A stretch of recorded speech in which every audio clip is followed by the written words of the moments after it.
लेकर zero store. आज हम बात करेंगे एक ऐसे ब्रांड की, एक ऐसी मोबाइल कंपनी की जो इसने 2012-13 के अंदर अपने आप को इंडिया के अंदर इस्टेब्लिश किया था। और इस्टेब्लिश करने के कुछ ही सालों के अंदर वो कंपनी इतनी पॉपुलर हो गई थी कि उसके प्रोडक्ट लॉन्च होने के कुछ सेकंड, कुछ मिनटों में ही पूरा स्टॉक क्लियर हो जाता था। खैर, ये उनकी स्ट्रेटेजी थी और काफ़ी समय बाद लोगों को ये स्ट्रेटेजी समझ में भी आने लग गई कि हाँ, ये स्ट्रेटेजी ही है, यह ट्रिक है अपने आप की सेल्स बढ़ाने के लिए।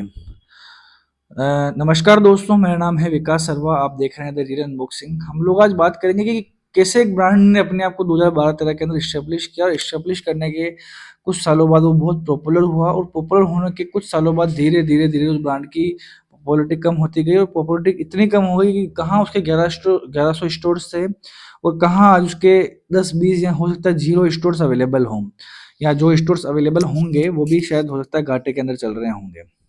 दोस्तों, 2012-13 के अंदर जो मैं जिस ब्रांड की बात कर रहा हूँ, मैं उसका नाम नहीं लूँगा। मैं चाहूँगा कि आप सब लोग उस ब्रांड का नाम खुद ही कमेंट बॉक्स के अंदर कमेंट करें, और ताकि मैं कनेक्ट कर सकूँ आप लोगों से कि जो मैं जिस ब्रांड के बारे में मैं आपसे बात करना चाह रहा हूँ या बात करने जा रहा हूँ, उस ब्रांड को आप लोग भी अच्छी तरीके से जानते हैं या उसके बारे में जान चुके होंगे। दोस्तों, उस ब्रांड ने कुछ ऐसे कमिटमेंट भी किए थे कि हमारा स्टोर एस्टेब्लिश जो है, या स्टोर जो हम लोग ओपन कर रहे हैं, हम लोग कश्मीर से लेकर कन्याकुमारी तक हमारे 1100 से 1200 स्टोर ओपन करेंगे। और स्टोर ओपन करना इज इजी। ठीक है, आज आप किसी भी कंपनी का स्टोर ओपन जो होता है, आप लोगों को शायद जानकारी नहीं होगी कि स्टोर ओपन कैसे होता है। पहले के ज़माने में या पहले के टाइम में जब स्मार्टफ़ोन्स इतने पॉपुलर नहीं थे, कुछ ही ब्रांड्स के जो स्टोर है वो अवेलेबल रहते थे ऑफ़लाइन के अंदर, या जो रिटेल चैनल होते हैं उनके ऊपर वो हैंडसेट्स मिलते थे। धीरे-धीरे ब्रांड्स की पॉपुलरिटी बढ़ती गई, स्मार्टफ़ोन्स ट्रेंडिंग में आने लगे, तो ब्रांड ने अपने-अपने स्टोर भी ओपन किए।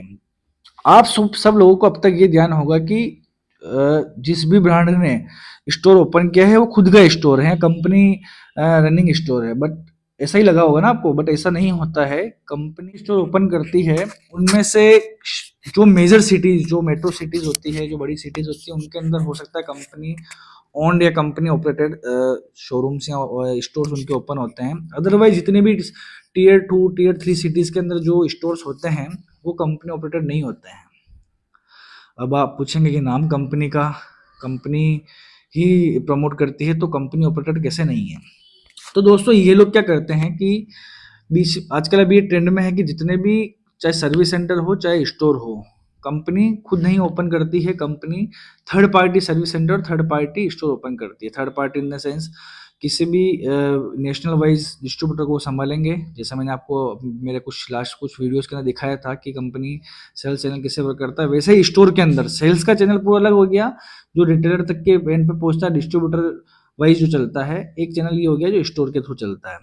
कंपनी थर्ड पार्टी स्टोर के लिए सबसे पहले नेशनल वाइड संभालती है कि कौन हमारे स्टोर को संभालेगा। फिर नेशनल डिस्ट्रीब्यूटर जो स्टोर के लिए चुना गया है, जो स्टोर के लिए चूज हुआ है, वो अलग अलग डिस्ट्रिक्ट के अंदर अलग अलग तरीके से पर्टिकुलर किसी आदमी को, जो ऑलरेडी मोबाइल लाइन से रिलेटेड होगा या जो स्टोर उनका लेना चाहता है, उसको वो स्टोर वो लोग खोल के देते हैं। उसके अंदर क्या पॉलिसीज होती है कंपनी की? उसके अंदर पॉलिसीज ये होती है कि आपने कोई स्टोर के लिए जैसे सबसे पहले एप्लीकेशन करी, तो आपका कुछ पैसा, जैसे आपका 10 लाख, 12 लाख, 15 लाख, ये 10 लाख रुपए अलग अलग सिटीज वाइज होते हैं, अलग अलग टीयर्स वाइज होते हैं। कि आपका टीयर 2 के अंदर है तो आपका 15 लाख रुपए के आसपास अमाउंट जमा होगा। कंपनी उस एवज में आपको 8 लाख रुपए का माल देगी। बाकी का जो 6 लाख रुपए है, बाकी का जो 7 लाख रुपए है, कंपनी इंफ्रा के ऊपर खर्च करेगी। अब दोस्तों, यहाँ आती है सरप्राइजिंग वाली बात कि कंपनी जो इंफ्रा बनाती है कंपनी ने जो इंफ्रा, उनका जो स्टैंडर्ड इंफ्रा जो चूज कर रखा है कि हम लोग टीयर 2 सिटीज के लिए, टीयर 3 सिटीज के लिए हमारे जितने भी स्टोर्स ओपन होंगे वो सभी स्टोर्स एक जैसे ही दिखने चाहिए, या उनका एक स्टैंडर्ड साइज होता है। ठीक है, अपन इस चीज को समझ सकते हैं कि कंपनी अपने प्रमोशन के लिए या कंपनी अपने स्टैंडर्ड वाइज वर्किंग कराना चाहती है, लेकिन उस स्टैंडर्ड के अंदर कितनी धांधली होती है या मैं आपको बताता हूँ।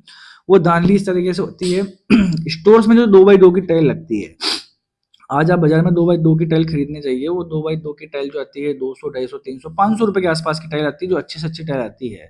कंपनी ने जो स्टोर ओपन के लिए जो टाइल्स वहां लगनी होती है, या जो टाइल्स लगती है, उस टाइल्स के लिए भी कंपनी ने एक वेंडर चूज करके दे रखा है। और ऑल इंडिया उस ही वेंडर से आपको अगर स्टोर ओपन करना है तो वो वहीं से ही आपको टाइल्स मंगवानी पड़ेगी। और आप बिलीव करेंगे वो एक टाइल कितने रुपए की आती है? 1700 रुपए की, 1700। मतलब आप अगर मार्केट में कभी जाएंगे, आप ट्राई कीजिए कि एक टाइल जो अ, अच्छी से अच्छी टाइल 500-600 रुपए के आसपास में मिल जाती है। 2x2 की टाइल की बात कर रहा हूँ, 4 स्क्वायर फीट की जो लगभग होती है। और वही सेम टाइल मार्केट के अंदर, अगर सेम टाइल भी आप लेने जाओगे तो आपको 500 रुपए में मिल जाएगी, 600 रुपए में मिल जाएगी।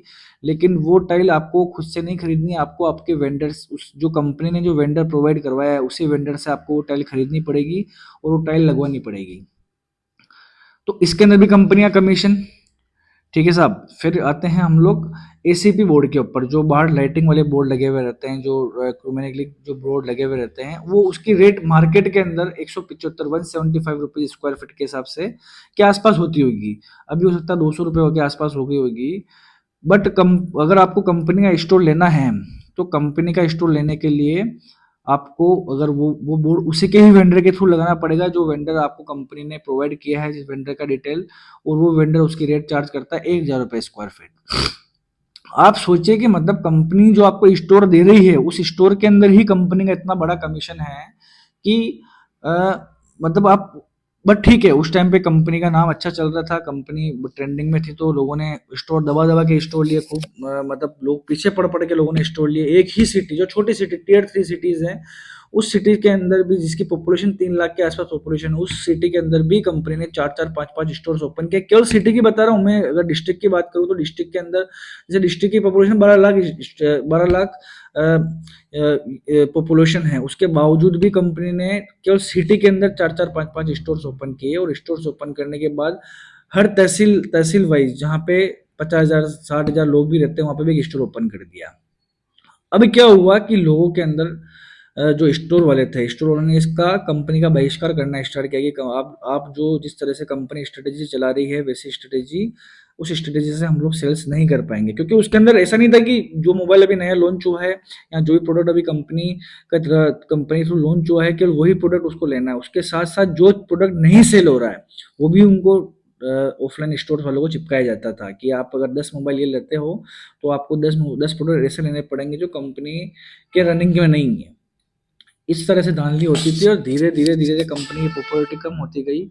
आज कंपनी जो बोलती थी 2018-19 के अंदर कि हमारे कश्मीर से लेकर कन्याकुमारी तक हमारे 1100-1200 स्टोर ओपन करेंगे, आज मुश्किल से कोई 10 स्टोर भी मेरे हिसाब से रनिंग में नहीं होंगे। ठीक है। और अभी हम लोगों ने बहुत से स्टोर वालों से बात करी है, तो जिन जिन लोगों ने स्टोर्स बंद किए हैं, उन लोगों ने, कंपनी ने उनको इंसेंटिव तक नहीं दिया है। कंपनी ने बहुत से जो स्टोर्स थे उनके ऊपर कंपनी प्रमोटर्स लगे हुए रहते थे, कंपनी से उनकी सैलरी बाकी है 6-6 महीने की, बट फिर भी उनको मजबूरन नुकसान करके वो स्टोर बंद करना पड़ा।